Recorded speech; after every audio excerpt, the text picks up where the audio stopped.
Thank you, House Chair. I'd like to begin my speech with a quote by President Cyril Ramaphosa, which was delivered at a keynote address in 2023 at a national dialogue on anti-corruption in Boksburg. I quote, "Corruption has wounded our democracy and has shaken people's faith in our institutions. If corruption is not arrested, the greatest damage will not be in the funds stolen, the jobs lost, or the services not delivered.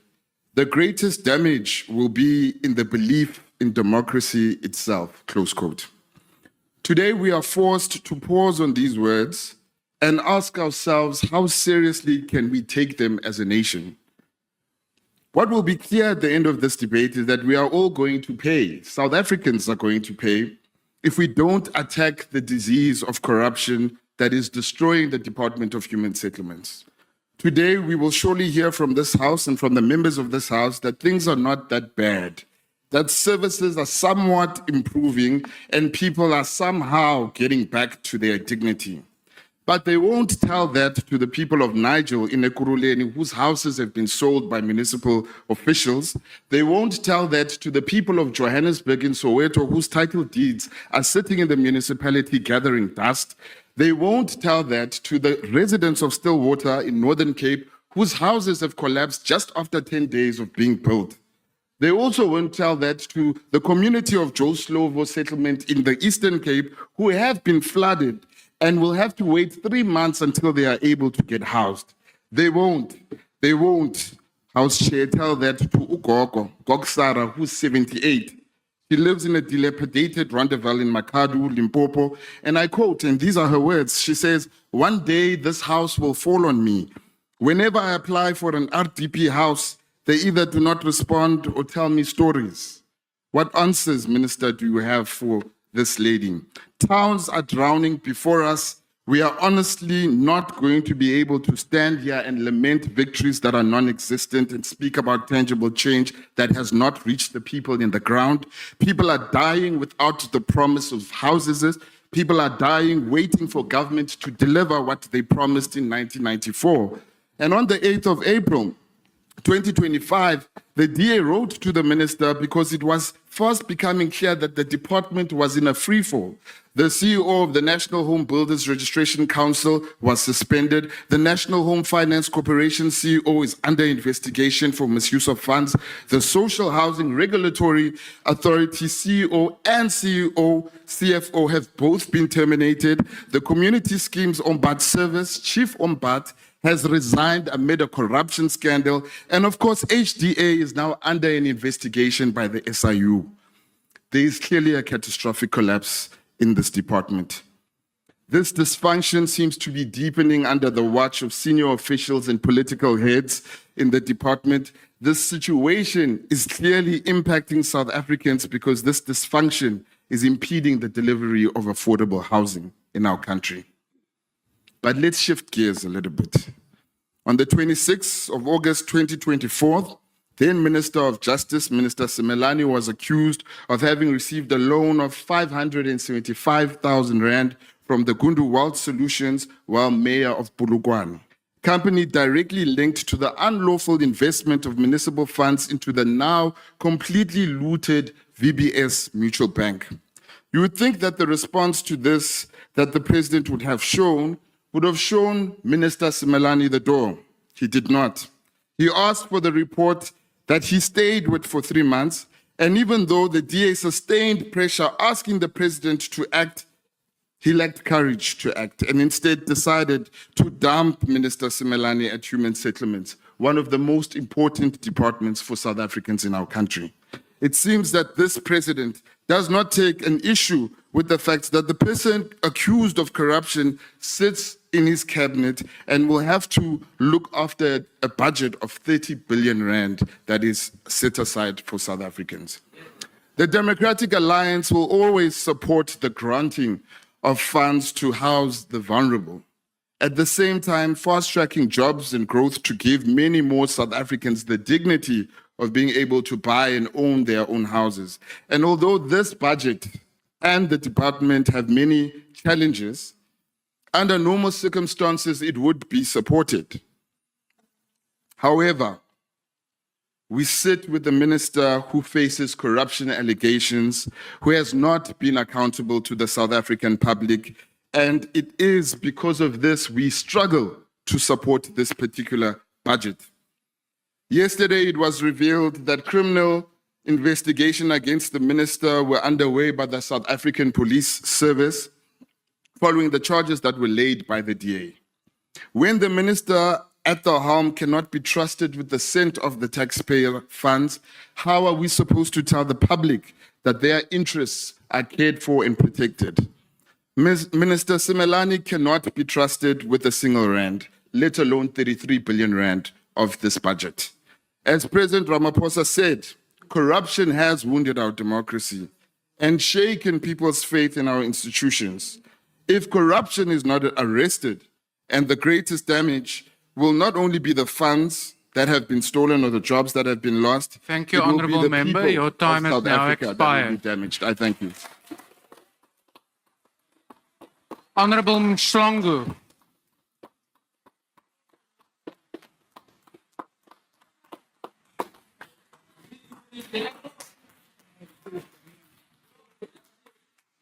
Is it Honourable Dlamini?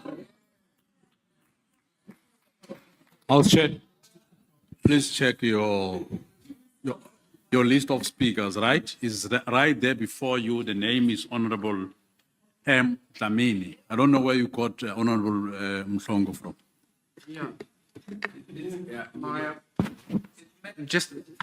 Yeah. My apologies, Honourable Matthias. I was informed that it would be Honourable Mhlongo, but I'm happy to welcome Honourable Dlamini to the podium. You must apologize twice.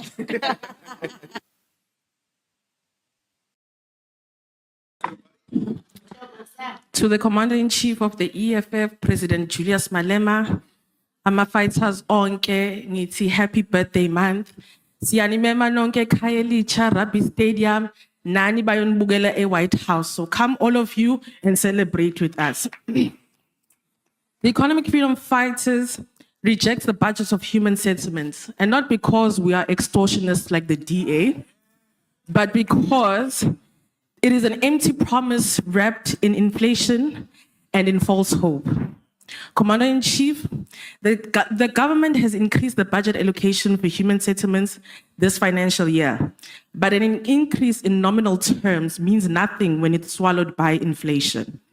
According to Stats SA, South Africa's consumer price inflation stood at 5.2% in May 2025. So unless we are willing to deceive ourselves, this increase is not real, it is cosmetic. It does not build more homes, it does not address the ever-growing backlog, and it certainly does not restore the dignity of our people. This budget fails the most basic test. It does not speak to the housing backlog, which now exceeds 2.3 million units. As admitted by the department itself, every year, government announces thousands of planned units, yet the streets of Diepsloot, Khayelitsha, and Marikana tell a different story.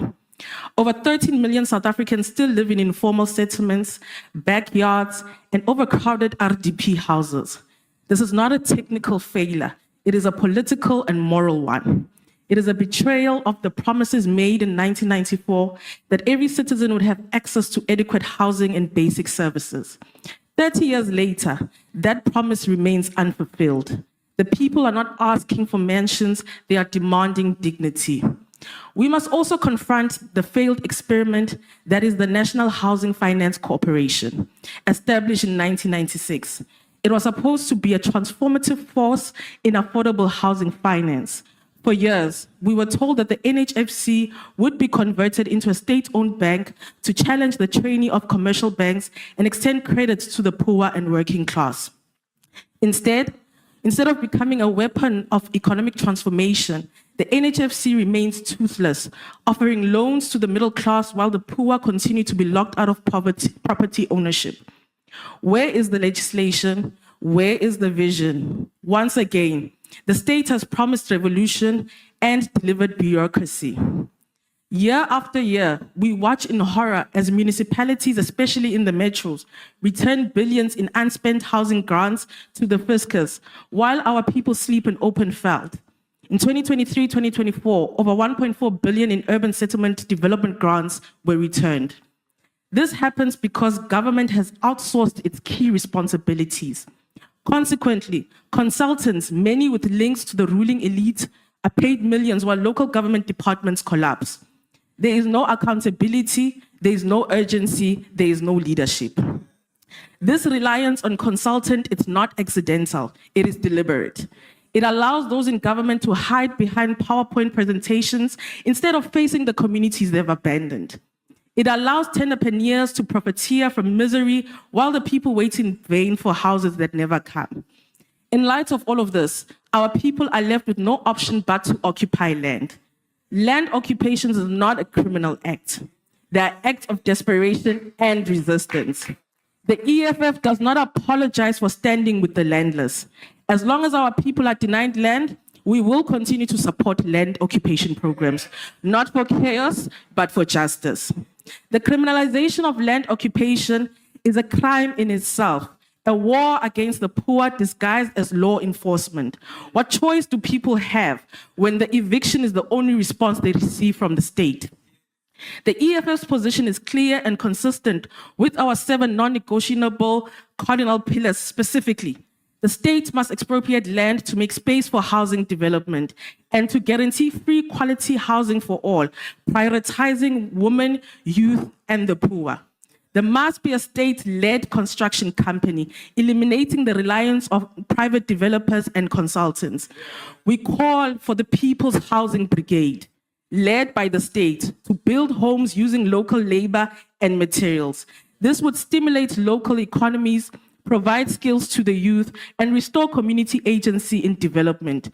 We demand the nationalization of urban land and an end to the market-driven logic of housing delivery. Let us also not forget the environmental injustice embedded in human settlements planning. Too often, the poor are pushed to urban periphery, far from jobs, schools, and transport. The spatial apartheid remains intact. We need integrated, mixed-income developments in well-located areas, not ghettos of poverty on the edge of society. We need housing policies rooted in spatial justice, not convenience for capital. We reject a system that budgets for poverty instead of transformation. We reject a system where the rich live in suburbs and the poor in sinkholes of despair. We demand a revolution in human settlements rooted in justice, dignity, and liberation of land. The EFF does not support this budget. We support the people, and we will continue to fight for housing as a human right and not a market commodity. Thank you. Thank you. Honorable Khadebe.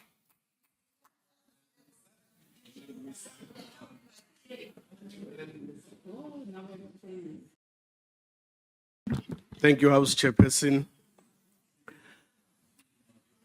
At the heart of a just and dignified society lies access to adequate shelter.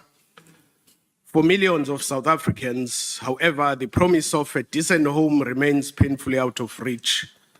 The IFP acknowledges the strategic importance of this budget vote in addressing the legacy of apartheid, spatial planning, deepening urban inequality, and the housing backlog that continues to exceed 2 million units. We take note of the allocation of 37.6 billion to the Department of Human Settlements for the 2025-26 financial year. While this amount represents a commitment to housing development and upgrading of informal settlements, we remain concerned by the slow pace of delivery and persistent underspending in key programs, particularly the Urban Settlement Development Grant and the Informal Settlements Upgrading Program. We are further disheartened by continued systemic inefficiencies in the Housing Development Agency and underperformance in provinces such as Eastern Cape and Northwest, which remain among the worst performing in utilizing allocated funds.